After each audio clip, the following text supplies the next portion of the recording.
When you've left home and you traveled far, it's time for a visit to the Common Beat Bar. Hello everybody, Nathan from Wisconsin here, and welcome back to the Common Beat Bar. We've left the Dakotas. If we ever thought that was possible, we finally made it out, and we are in our next city on the road. This is number 15. We're in Elkhorn, Wisconsin. Wisconsin's where I'm from. Huh, who'd have thought? Well, we just did an overnight here, which means no show, no tickets for our host families. We just gave them a CD. But I want to talk about Wisconsin culture because I know it pretty well. I grew up here, I've lived here a lot of my life, and I want to tell you about Wisconsin and its history with brandy. So when the Germans moved and immigrated here, they were a very large proportion of the community. Huge amount of Germans here in Wisconsin, and they couldn't get their traditional brandewine. And so Wisconsin started drinking the American version of brandy. And in fact, in 2019, Korbel, the largest American producer of brandy, made 272,000 cases of it, of which 148,000 were sold in Wisconsin. Over 50% of America's brandy goes to Wisconsin. On the West Coast, where it's also popular in California, they might drink it straight, put it in a snifter, enjoy it on its own. In Wisconsin, we put it in cocktails. Everywhere, the official Wisconsin state drink is the brandy old fashioned, and that's what we're making here today. Now, Wisconsin makes their old fashions in a very unique way. This is not a traditional old fashioned. This is the Wisconsin recipe. So follow along with me here. We're going to start with 1 sugar cube, place it in the bottom of our glass, and then we're going to use Angostura bitters. You have to have Angostura bitters. And in fact, the legend is that during the downturn in cocktails, Wisconsin alone is the only location that kept the Angostura Company in business. Then we're going to add 1 maraschino cherry, just any cheap dime store cherry in there, and 1 slice of orange. We're going to get all that in the bottom of our glass, and we're going to muddle, but we want to make sure that we're getting the cherry and the meat of the orange, but not the peel of the orange. We don't want to get any of those bitter flavors out of the rind. We're going to crush that sugar cube, make sure that it's completely dissolved into our bitters.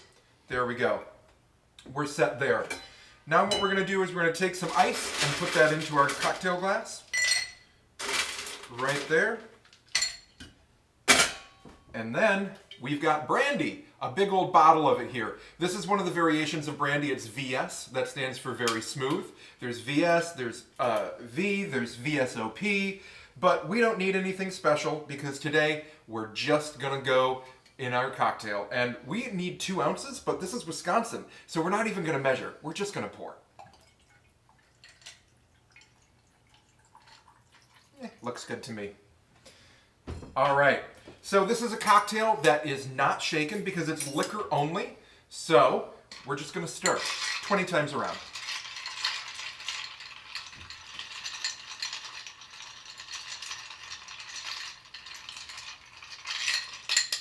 Perfect. So we've combined the sugar and the bitters and the flavors from the fruit into the brandy. Now we're going to take our julep strainer and strain right over ice into our serving glass. We'll get rid of this. Now here's where we have to talk about how we finish this drink. So it's going to get a mixer, but you are on one side of the fence in Wisconsin. You like them sweet or you like them sour. If you want to make a sour brandy old fashioned, you're going to use sweet and sour mix. So fresh lemon juice, fresh lime juice, and simple syrup. But lots of people here in Wisconsin like them sweet. And in Wisconsin, that means you're putting them on soda. So traditionally, this would be a grapefruit or a citrus flavored soda. Maybe not so much a lemon lime like a Sprite or a 7-Up. But in Wisconsin, you could use our brand of soda, Jolly Good, made right here in Wisconsin. They have Sour Power. That would be traditional. Nationwide in the U.S., you can get Squirt. Squirt is a great grapefruit flavored soda that you could use as a topper. But my favorite, also pretty regional to Wisconsin, would be Graff's 50/50. I love 50/50 as the topper in my old fashions. So that's what we're going to go with today. Just right to the top of the glass. That's that there. And then there's a whole nother fence that you need to be on the side of, and that's what we're going to garnish with. So a traditional old-fashioned would just be an orange peel, maybe a lemon peel if you're going to be crazy. But in Wisconsin, you can either put those maraschino cherries on top if you really like it sweet, Or some people like their olives, a traditional cocktail olive, green Spanish, pimento stuffed olive. But me, I'm on this side of the fence and I love cocktail onions. So I'm going to throw a couple of cocktail onions in there. And that's it. Right here, this is a Wisconsin Old Fashioned for Elkhorn, Wisconsin. One night, no show, on the road. We'll see you in the next city. If you've had a few too many, better sober up quick. You could break rule number 9. Rule number 9. If your hands start to slip,